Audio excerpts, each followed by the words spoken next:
Hello, so I wanted to share the story about how I ended up affording the college that I chose to go to. It's this moment right here where I am able to speak about it and talk about it. This moment is actually what got me through the crazy, crazy unconventional things that I ended up going through in order to afford college. So it started when I was actually a junior in high school. I was looking into colleges and I knew that I wanted a different college experience than my local college. So my local college was or is the University of Nevada, Reno, and I didn't want to go to a public university. Getting my brother into his dorm actually really was, I think, the turning point for me to realize that I wanted a smaller, more intimate college experience. I wanted smaller class sizes, and that I was also looking at programs that had potentially dance minors, as I was dancing a lot, and I wanted something where I could express my faith in a school. So I was looking at private liberal arts colleges that were kind of all over the West Coast, up and down. I applied to a college in Washington, in Oregon, but when my friend Rachel told me about Westmont College, literally I went on the website and I knew I was gonna go, beyond a shadow of a doubt. I knew I was meant to go to Westmont College. My mom and I went down for a weekend to Santa Barbara to tour the campus and just get used to the town. And if anyone has ever been to Santa Barbara, you'll know it's gorgeous. And I knew I was going to go there without a shadow of a doubt. I knew I was going to go to that school. My ignorance about just finances and money and living on my own and moving to a new city, that ignorance is actually what enabled me to go and do it. So if I would have known more, I maybe wouldn't have done what I did. But doing what I did, I just knew I was supposed to. So first, I will say that a bit my college, the whole experience of it was a massive faith journey. My entire senior year, I went to a charter school that was online, so I had a lot of free time to work. And so I saved up. I worked at Payless Shoe Source as my first job, and I saved up tons of money in order to afford to go this semester of my college experience. So every semester that would follow, I was very completely up in the air. I had no idea how I was going to afford one semester after the next. I didn't look at the bulk of college education thinking, where is that money going to come from? I just looked at one semester at a time. So thankfully, I got a decent amount of grant money from the school. I got a scholarship based on my high school grades. I got a random, I applied for so many different random scholarships. The only one I did get back was a Best Buy scholarship, which I got $1,000 from them. Super random, but I applied for so many. And I was told, don't worry, if you apply for all of these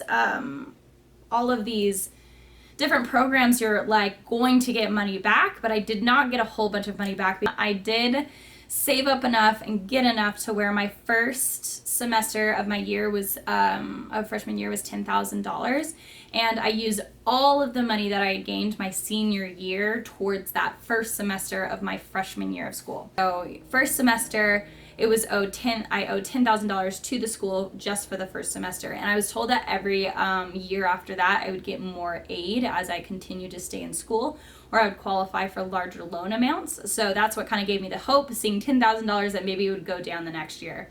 But anyways, I was partially through my freshman year when the second semester was kind of looming. I had due dates for those payments, and I had no idea where the money was going to come from. I literally thought, okay, maybe I'm going to do one semester of school and then have to drop out. I really did not want to do that, but I was running out of options. And then I was given the idea by a friend to create a GoFundMe account. And that was a huge ego and pride hit that I took. I did not want to do that. But it came to the point where that was the only way I could stay in school, was to maybe get some money from friends or family or strangers or whoever. So I created that account, and I ended up getting $7,000 from that in order to stay in school. And that actually did allow me to stay in school for my second semester. So I cannot say thank you enough to my friends and family who gave me that money in order to stay in school, because it really did allow me to do so. So that's how I afforded my first and second semester. My second year, I still had no idea. I went back home to Carson City, where I'm from, For the summer, I worked 2 jobs at Lake Tahoe Shakespeare Festival at Payless again.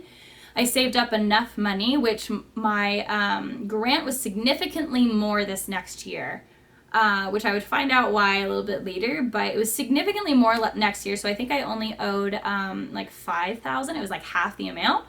And so I was able to save up all of that over the summer in order to go back my sophomore year. And then while I was in school that year, I actually got a better job. My freshman year, I was a teacher's assistant for a 3rd grade art class. Super fun, but it was like barely enough money for like lunch money. I got a job my sophomore year at a restaurant, and the tip money and hours I was able to pull in from that, it was a lot of long days, but it enabled me to have the money that I needed to save up that first semester for my second semester. Now also, the school enabled kind of a payment plan where you could either pay for the semester all at once, or you could pay for it with different payment installments. And so it would be like month to month to month for 3 different months for a semester. And so if that wasn't the case, if that didn't happen, I would not have been able to afford school, because I literally, like, right as the due date would come around, I would boom have the money for it. And so that's how like every single thing went. And so as you can imagine, it was a pretty like anxious time where I didn't know like if all of a sudden I wouldn't be able to afford school and I would have to drop out. But I was completely acting on faith, and so just so set that this was what I was supposed to do. I wanted the degree so bad, and every semester I completed, like, it made me want to continue and further my education at Westmont just all the more. And so I afforded both semesters of my sophomore year. Now, they called me into the financial aid office towards the end of my sophomore year, and they actually said, look, we made a mistake on your paperwork. We actually doubled the grant money that you were supposed to get for this year, but don't worry, we're not going to ask you for the amount back, but just so you know, your junior year, you will have to, it will be adjusted accordingly, and your junior year will be more than your sophomore year was. I was like, oh my goodness, like that little bloop in like paperwork enabled me to stay at Westmont, because I just barely like made it by as it was with double the amount of grant money I was supposed to get. So that was like a total like God thing.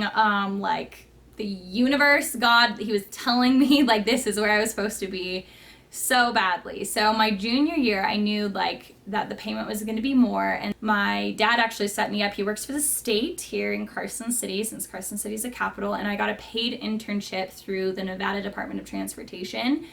That was a 40-hour-a-week job, but on top of that, I worked a 20-hour-a-week job at Lake Tahoe Shakespeare Festival. So I was working 60 hours a week.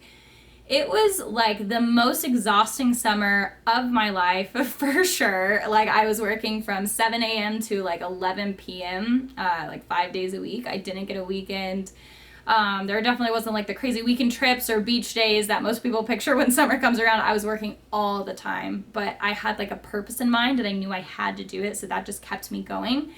And so I afforded enough through those jobs in order to make it through the junior semester of school. I actually saved up like a little bit extra from that, I believe. It enabled me to then study abroad the second semester of my junior year, which like, it was just a blessing enough that I was like in school. Like what more could I want? But I wanted to study abroad so bad. Like it was just part of the journey. My junior year, they enabled some students, because it's a private liberal arts school, it's a little bit different than a regular university. They enabled some students to apply to live off campus. And my best friend was living with her, she's from Santa Barbara, so she was living in her house with her mom. They ended up approving me. My best friend's mom, like, is a literal angel, because she did not charge me anything for rent while I lived with her. And I lived with my best friend and her mom in their house. And that like money that I saved on living expenses and dorm fees was like literally the make it or break it thing that enabled me to continue to stay in school and to have enough money to study abroad that next year. So that was, and what's crazy also is that Westmont no longer allows students to live off campus unless it is their specified like ocean view apartments. And so I think I was the last class who was allowed to live off campus. I really wish the college would reconsider that policy, because like for a student like me, I would have dropped out my junior year. Like I would have completed 2 years of school and not been able to afford the last. How I got money to spend while studying abroad is I was working at the time. doing website work and social media work for a real estate company in Montecito. I convinced them, because I was doing all the work in my computer, that I didn't need to be in an office in order to do it.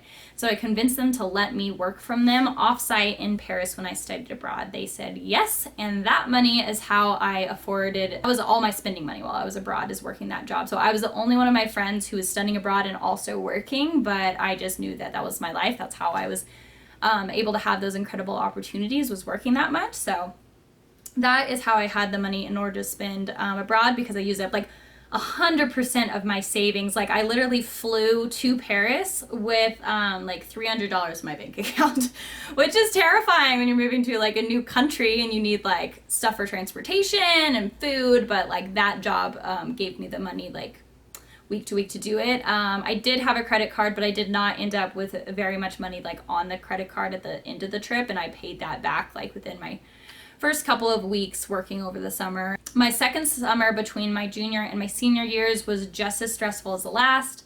I worked a full-time job for the city this time at the Carson City Library, so I worked 40 hours a week there, and I did the same thing with the Lake Tahoe Shakespeare Festival. If the Lake Tahoe Shakespeare Festival wasn't like such a scenic, fun job as it was, I probably would have like been so exhausted I would have broken down. So many times, like when I was in school, specifically when I was working for the restaurant I was working at and I was studying full time, because I was working like 30 hours a week at the restaurant, where I would just be driving to school and I would be bawling. I was like in tears, could not like handle what was happening because my life was, it felt like it was going to go up in flames and I was going to lose everything every moment. So it was a very, very stressful period of life. Now, my senior year, I afforded it again through the summer, working 60 hours a week, and that allowed me to afford the first semester of my senior year. Now, I did not need to afford the second semester of my senior year, because I saw that I just needed to take one summer class, because I took my junior year a very heavy semester, just to get like credits out of the way. I think it just worked at the time. I don't remember, like I don't think I plotted it out in order to graduate early, but it just happened. And I saw that if I took one online class over the summer, to graduate a whole semester early, and I wouldn't need to pay off that last semester. So that's what I did. I graduated December 2016. I was class of 2017, and I was able to walk in the May graduation, because the college is pretty small, there isn't a lot of December graduates. I graduated in December. I moved back home. I actually met my now husband that January, and I was kind of talking to him by the time I graduated in May. We were in a relationship when I graduated, but we got in a relationship as soon as I got back. And yeah, I walked in my May graduation, class of 2017. I have a diploma that's in the office of our little place right now. And literally that's all I ever wanted. Like that was a crazy dream come true. I would say that when I walked, like it was such a surreal moment, and also it was pouring rain on our graduation day. It was such a surreal moment that I don't think I took it in. I wasn't able to really think back. I was just thinking about the next thing, like what am I doing for work? Where am I going to move? Like I was thinking about moving to New York City. During graduation, I was just so overwhelmed by what was happening next that I wasn't really able to think and look back and realize like I am here, because there were so many like small triumphs along the way. As soon as I was able to make a payment, then make the last payment, it was like a celebration. I just did it. I finished off a semester, or I finished off a year of school.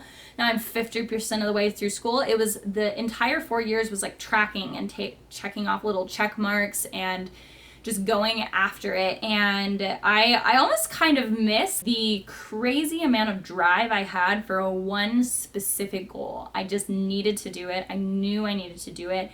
And I felt so specifically in my heart called to do it. So I would say this as an encouragement to kind of wrap up this video. If you pray about something and feel called to do something, or maybe if you associate that feeling more with a gut instinct or your intuition, maybe, if you have that feeling about something, just go for it. And the pieces will fall into place if it's something you're meant to do.